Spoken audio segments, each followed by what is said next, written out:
Hello and welcome to the Total Soccer Show. I am Daryl Grove. Taylor Rockwell is still in California. He'll be back with us on tomorrow's show when we do our holiday special. Today I have a special guest, someone I've been really hoping to get on the show for a little while now. His name is Jimmy Conrad. If you somehow don't know who Jimmy Conrad is, let me fill you in. Jimmy Conrad is a former US men's national team defender. Not only has he scored a header against Mexico, captained the US national team, he played at the 2006 World Cup against Italy and against Ghana when the coach was Bruce Arena. Since retiring in 2011, Jimmy Conrad has become a YouTube superstar. First for Kick TV, where he really was the face of that organisation, and then, as of 2016, Jimmy's own YouTube channel. I really encourage you to check out the videos on Jimmy's YouTube channel. He is one of the most engaging, entertaining personalities out there. On today's show, you'll hear Jimmy talk about why he chose that avenue for his talents after retiring from soccer. You'll also hear Jimmy talk about the January camp and why it's important and why he has an issue with the people who call it Camp Cupcake. And you'll also hear sort of a first-hand account of what it's like to play for Bruce Arena and why Jimmy thinks Bruce Arena is a solid choice for US men's national team coach. All that is ahead. First, I want to let you know that today's show is sponsored by SeatGeek.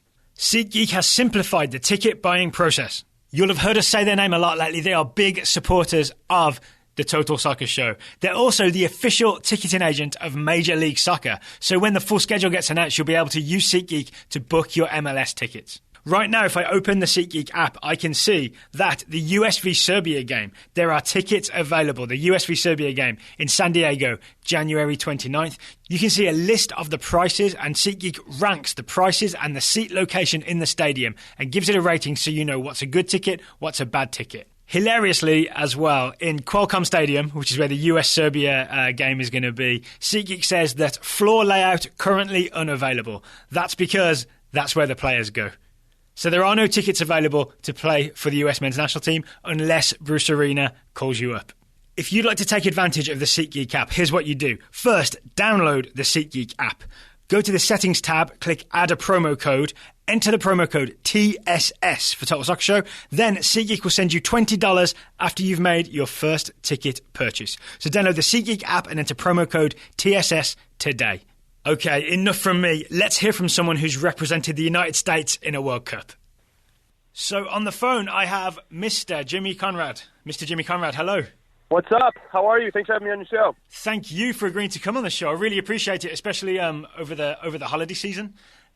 You said we messaged back and forth to set this up, and you said you'd be sort of chilling with family for the holidays, but also making content. And that's what you're doing these days, right? Making content. It sounds like you're getting a lot done. You know, I make internet, Daryl. So, you know, the internet never sleeps. It gives me the opportunity to talk about what I want to talk about. On my YouTube channel, I've created my own platform, and, you know, I just get to pick and choose and try different stuff. That's the beauty of YouTube in particular, where you can just try stuff and the audience lets you know right away whether it works or not. And the stuff that works, I continue on, and the stuff that doesn't, I make sure that has a short shelf life.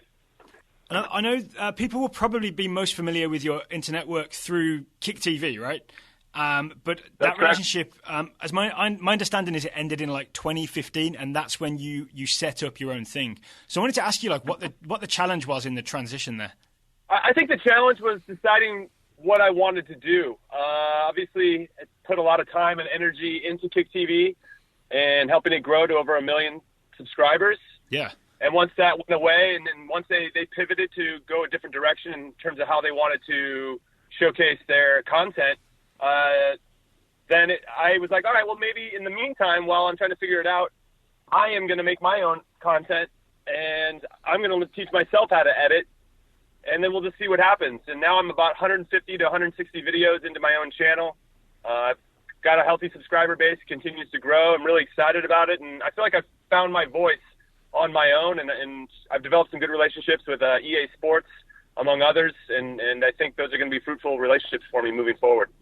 Am I right in thinking that with Kick TV you were kind of like the on-camera talent and a lot of things were taken care of for you, if that makes sense, and now you're sort of you're the guy in charge? It seems like maybe you have like many more tasks to do. Like, for example, like we edit our own show, and I wondered if you'd ever done that before, if that's like a new skill you had to learn.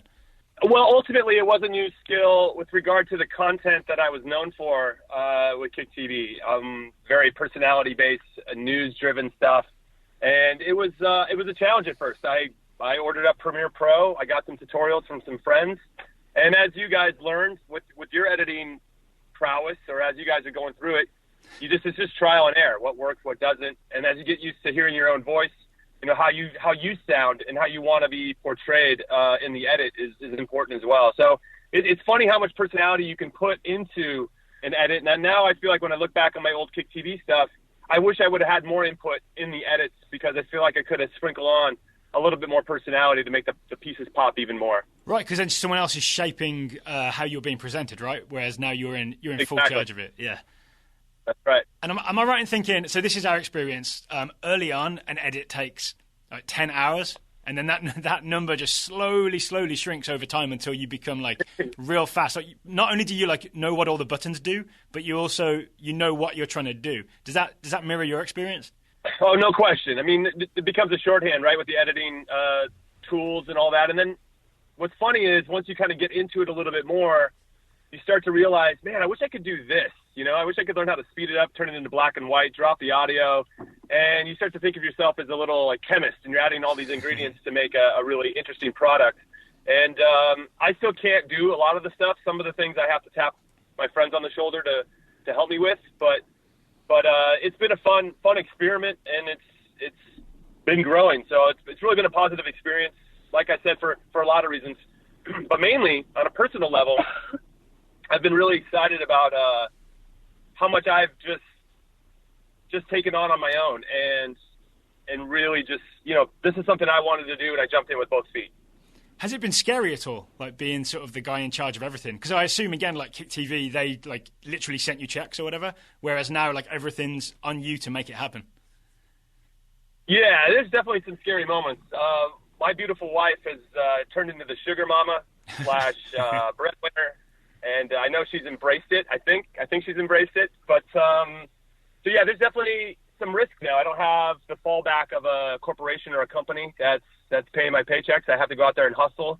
But as you guys know, it's different. There's a different kind of hunger when you have to go find that every single day, and it's an energy that I look forward to. I wake up every morning like, all right, what am I going to do? Or I've already planned what I'm going to do, and now it's just a matter of executing. So it's been a lot of fun. It's been challenging, but it mirrors a lot of what I was when I was a player.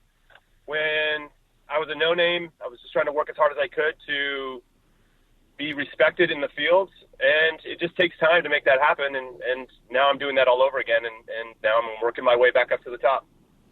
Also, I want to ask about your sort of your attitude towards soccer. It seems like different to what I think of like most pros and ex-pros have. Like, I remember you sort of talking about how you used to run around in shorts with other men, sort of, is how you described soccer. Like, you almost have this really healthy sort of funny look at it. But then when we look at your career, like, over 200 games for Kansas, and like played in the World Cup and all that sort of stuff. And I wonder sort of what's the secret to like having this sort of not seeming to take it super serious, yet also it seems to me like getting the most out of your career, right? Like how do those two things fit together? Yeah, that's a good question. I think I was lucky to have some parents that always asked me if I was having fun when I played. There wasn't a challenge of did I win or how many trophies did I get or any of that. So they made sure that I was passionate about what I was doing. And then I thought as I got older and once I got married, I had a woman at home who just kept it simple. She was kind of the same type of thing. She didn't put any pressure on me either. And it allowed me to have that nice work-life balance, which sounds good when you're talking about a professional athlete. But it's something that I've always had and been lucky to have, a nice support system that have kept me growing. So you're saying there's like no outside pressure allows you to relax into it more and still sort of perform to the highest level kind of thing? Yeah, I mean, there really was that. It was, I had kind of come into it they didn't really get in my way. I mean, if this is what I wanted, they were going to support me. And I've had that throughout, and I think they're kind of the unsung heroes in my career because I don't think I would have been capable to be as don't think I would have been capable of achieving as much as I did without their support. So I had that as a base, and then from there, my own personality. I never took myself serious, but I took what I did very serious. Right. So yeah, there's those moments where I come off as a goofball, and I can keep the sport and my accomplishments and achievements at a distance. But even though I'm proud of what I've accomplished, I understand that it's just a kid's game, and everybody makes it a lot more dramatic and darker than it needs to be sometimes when it's just a bunch of people running around in small shorts kicking the ball in a certain direction.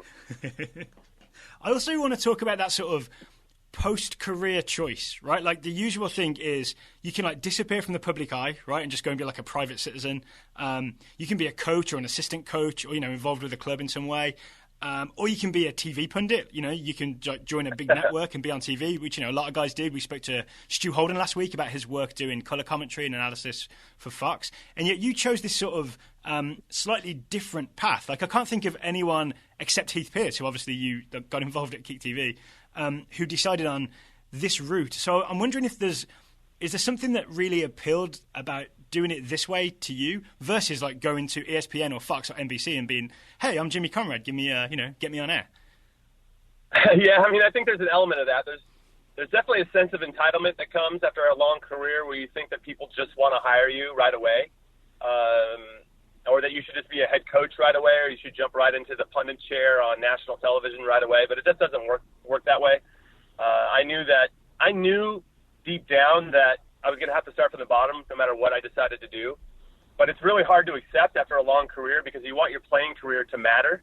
And then when you transition into the next phase, it really doesn't matter. I mean, it helps that you have some experience, but you need so many other tools to really provide value again in any field, whether it's coaching or the media stuff. So it's so when I saw this opportunity, and I started at Fox, I should start there. I did some stuff with them for about 6 months. Did some live stuff with Winalda and Christopher Sullivan, and I was new, and I was trying really hard, and I wasn't good at it, didn't feel like I was good at it, and I just knew that I needed more repetitions in front of camera. I knew when I was a player that if I was going to get better, I needed repetitions with the ball. It's the same kind of habit and discipline. And when this opportunity came to be a part of Kick TV and to be maybe on camera for 1 to 2 hours every single day, I jumped at the opportunity, not only for that, but to have the adventure of living in New York with my family, which we've enjoyed. And it just seemed like a no-brainer. And it seemed like Kick TV and just the way that people were consuming content was going to change. And now I feel like because I have a 4-year head start, 5 years now, head start in this field of creating content, this is what everybody wants now. Everybody wants this type of content. And so I don't lack opportunities at the moment to be involved with different stuff. And as I continue to grow and get a little bit bigger in the space, it'll be nice, I think, in a position where I can pick and choose what I want to do and who I want to work with. So we're talking a little bit like old media versus new media here, right? And the way I look at it is, soccer's sort of this late blooming sport in the US, and now it's getting bigger and bigger, and it's getting bigger at the same time as all this new media stuff coming up. And I kind of think of those two things as being coupled in some way. So it's really good to be getting in on the new media as the new sport is growing and growing. No question. I mean, I'm doing some stuff with BN Sports right now where I do some man-on-the-street stuff. That's a nice contrast to their studio programming. Yeah. And, I get out there and they're talking about, the real analysis of the game and breaking it down in a real way. And then they throw it to me, who's just laughing with fans, and having a good time and trying to spin it on its head a little bit. And I think it's been a nice collaboration between myself and them. And I hope that can spur other opportunities, whether it's with BN or some other channels, there's so much out there. There's so much opportunity. When you hear about Amazon trying to get into the sports programming game, there's just no shortage of opportunity. And as you mentioned, soccer is probably the biggest growth industry for sports in the world. And that's why every European club wants to come over in the summer, because they can see it as well. And I've had some real conversations with a friend that works for AC Milan, and they want to just get bigger in the United States. How can they sell more jerseys? And I'm like, well, you just have to have an American player in your team and play him. You don't have him on your bench. You have to actually play him. And he's like, well, where's that player? I'm like, well, no, you developed that player. So it's been a funny conversation with them. But wait, are you responsible for the Michael Bradley to Milan rumors that surfaced a month ago? I mean, I can't confirm or deny these rumors at this time, but no, I mean, obviously he has a lot of clout in Italy, and I hope that happens. That would be really neat to see him go back to Italy, and I know he would perform at a high level, so it'd be great to see. I also, Jimmy, I want to ask you about your on-air personality. So speaking to you on the phone now, it seems to me like you're more or less the same guy, sort of on the phone. I mean, I know we're being recorded right now, but as we see on YouTube, right, which is like high energy, kind of bouncy. I mean, is that, I want to ask, like, is it like authentic Jimmy on camera, or is there like a performative type Jimmy Conrad? Like, do you have that two personalities thing that some performers have? Oh, I definitely have two personalities. My wife can attest to that for sure. Because there has to be a come down. You know, I have to sit down and prepare, and then when I'm editing, I'm really focused on that. And you can't be high energy all the time. Right. But yeah, when I get on camera, there's an element of engagement, and I don't try to pretend that what I'm doing is anything but entertainment. And I do a FIFA 17 series right now called my career mode, where I'm just take over Atletico Madrid. It's ridiculous. I'm terrible at FIFA 17. I saw one. But I realized Eno, right? It's the Eno series. Yeah. That's what's up. Thanks for watching. Manager Eno. So I looked at it as, here's an opportunity. There's so many people in the space doing FIFA content, and they're pretty well developed and have big audiences. And I know it's a gateway to get in front of more people. So I thought, I'm going to do it, but I'm not going to do it traditionally. I'm going to make this entertainment. So I have fake press conferences. I have different characters, and it's been really fun for me. And I almost saw the same thing when I played. Even though I took it very serious, I still knew that what we were doing was entertainment. Yeah, I know there's a purity to the game that you don't want that entertainment to seep into, but it's I don't know. I think it's a bit naive if you don't see the entertainment value of it. And I wish that more coaches, because we have a lot of serious coaches in this country, that would embrace the entertainment side of it, because then I think you would maybe structure your team a little bit different in your tactics, and there might be a little bit more flair in how you play. And I think sometimes we're so result-oriented, and obviously at the end of the day, you have to be that to keep your job, but is there a way to have a certain aesthetic attached to what you're doing? And so I think we're evolving there. That's a much different conversation about kind of coaching development in this country and youth development and all that stuff. That's fun. We could talk for hours on that. Yeah, I saw a Hugo Perez interview recently where he was talking about, like, that's what he wants to do. He wants entertaining teams, and maybe it wasn't like well received at US Soccer headquarters necessarily. No, yeah, I saw that interview as well. It was in 442, and it was a good read. It's interesting that he had a falling out with U.S. Soccer.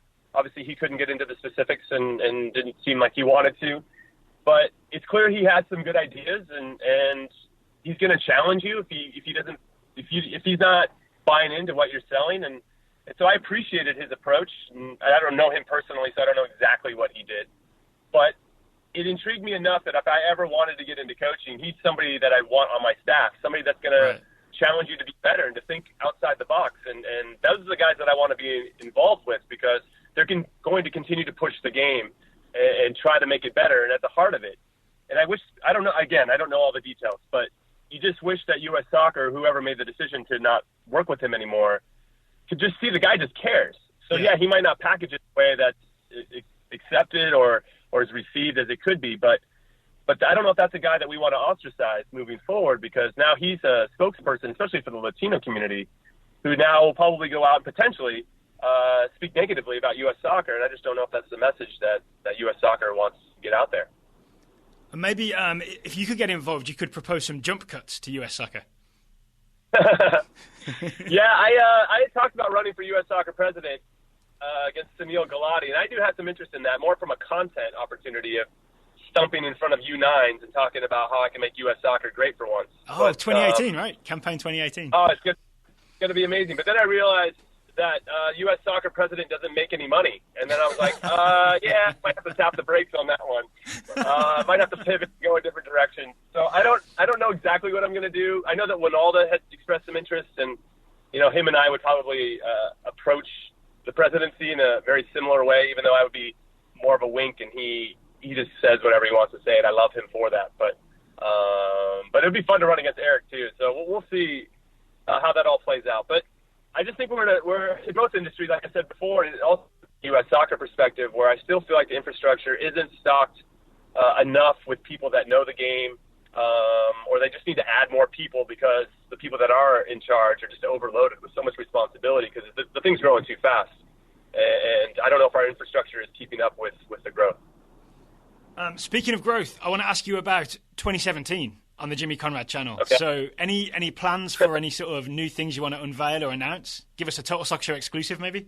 Yes, it's so funny you say that. I'm going to be dropping a pilot tomorrow. My posse is called the Warm Ballers. That's like just the name of my fan base. I was going to ask you exactly what that means because there's a lot of references to it, and there's no actual definition of it. So yeah, that's like that's your guys, right? Right. So I'll give you the quick rundown. So about 2 or 3 years ago, I put out a tweet saying there's a conspiracy theory about the balls being warm for the Champions League draw, and that's how Luis Figo knew which one to grab, and that's why Arsenal plays Bayern Munich all the time. Yeah. So and then last year, Sepp Blatter came out and said that that's true, that the balls are heated or cold, so that the people drawing know which one to pull, so that they can get better matchups for TV and whatever. And I was like, I got proven right by Sepp Blatter. That's like the only time I've ever been happy with Sepp Blatter. and one day during a video, I said, I feel like I need a name for all you supporters out there. What do you guys suggest? And it was right on the heels of me tweeting that out. Somebody said, you should be Warm Ballers. And then it stuck. It was such a great name. So I assumed that it was about playing soccer in the cold. Nope, not at all. I mean, you can use that if you want, but there is actually a tie back to the Champions League draw and this tweet that I put out with regard to a conspiracy theory of the whole thing being rigged, which Sepp Blatter confirmed. Thank you, Sepp Blatter.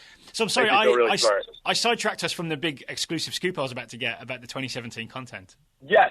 So one of the things that I'm doing, amongst other things, because I always have a lot of ideas, is a show called Are You Warm Ballers Enough?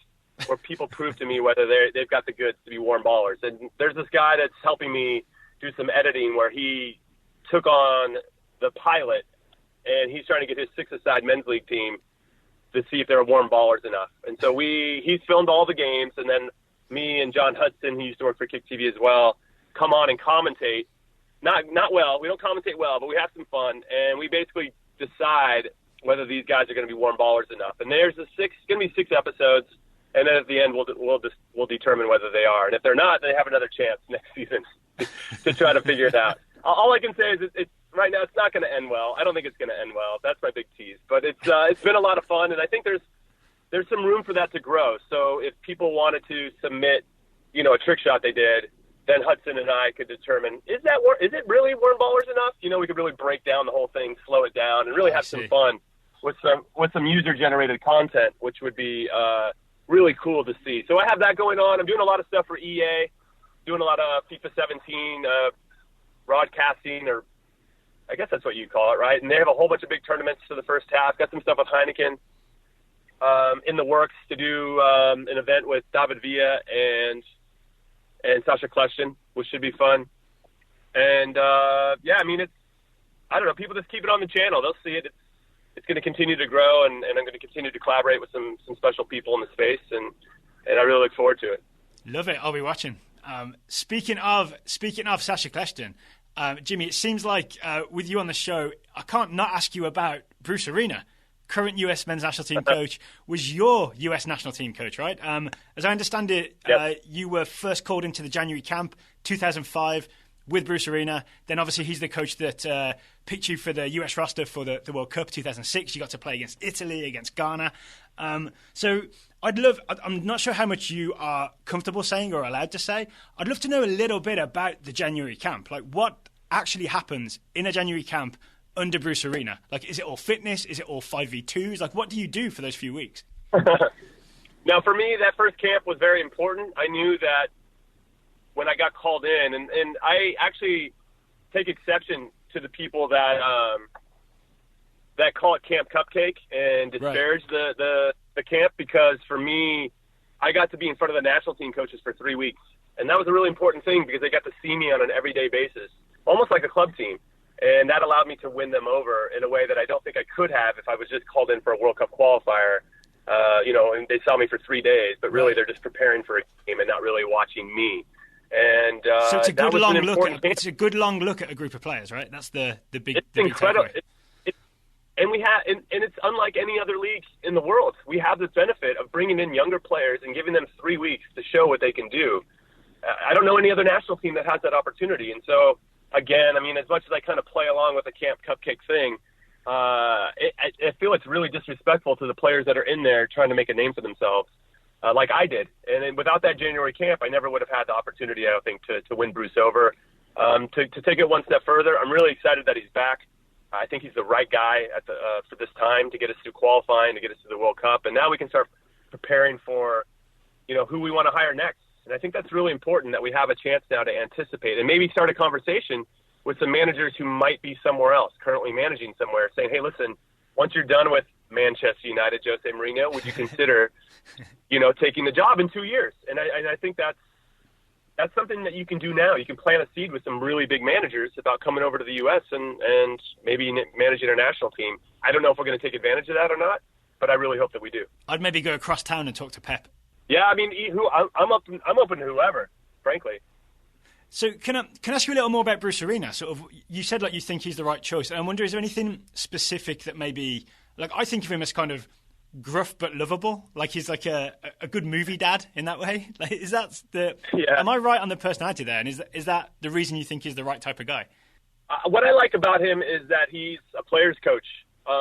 He, especially after 2 terms of Bob Bradley, who was very devoid of personality, let's say, and very 24/7 soccer. And then you have Jurgen, who's making him train 3 times a day. Right. And doing all kinds of crazy things and not being consistent in his messaging, but always kind of being wired in and always thinking about it. Where I think Bruce does a really good job of, he's like, hey, you know what? You're also a human being. I want you to give me everything that you have for an hour and a half, 2 hours every single day. And then for the other time, just be yourself, relax, go do what you have to do to make sure that you're performing at the highest level possible when I need you. And for me, as I explained earlier, based on my personality, I responded to that really, really well. And when Bob took over, I didn't respond to that very, very well. And that was a bit of a shock for me because I had heard some things about Bob that I thought would play well into my personality, but it didn't end up working out. Different story. But back to Bruce, I think that the players needed somebody like Bruce to come in. He's got a new crop of guys, so there's no favoritism to play. And I think that's a good thing for everybody. And he's a guy that everybody knows and respects and admires. He's had a lot of success, the most success of any national team manager, obviously getting us to the quarterfinals in the 2002 World Cup. And I'm hopeful for the first time in a long time that our program is going to take a step forward. And I know that people think we're taking a step back, but that's people that don't really know and don't really appreciate and understand the qualities that Bruce brings to the table. So if I'm thinking of the January camp right now, the guys who are maybe in the same position as you were in January 2005 would be like Matt Hedges or Walker Zimmerman, like these youngish centre-backs, right? Is there anything specific that you did in that 2005 camp that they sort of was there a moment when you did something you were like, oh, I could be in here, I could be playing in a World Cup qualifier in the future, or a Gold Cup, or a World Cup?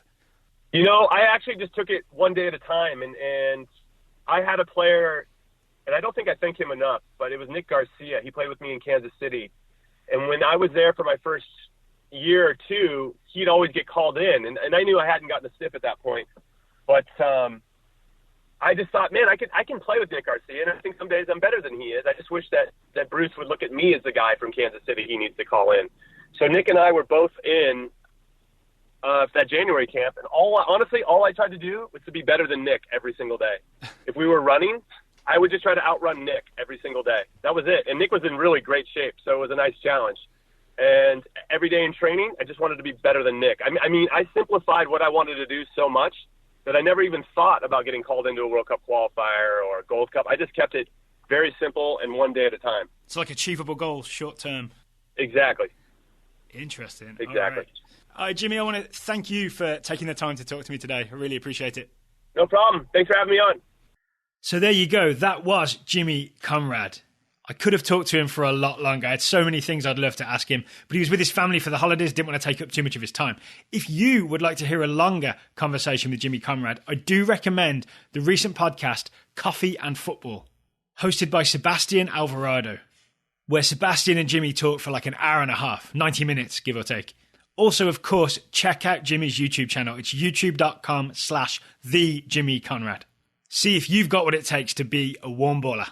That's all from me today. There's one more Total Soccer show this week. I'll be talking to Taylor Rockwell. You know him, tomorrow for our holiday special. That'll be the last show before we take a little break for the holidays. Until then, thanks for listening, and we'll talk to you again soon.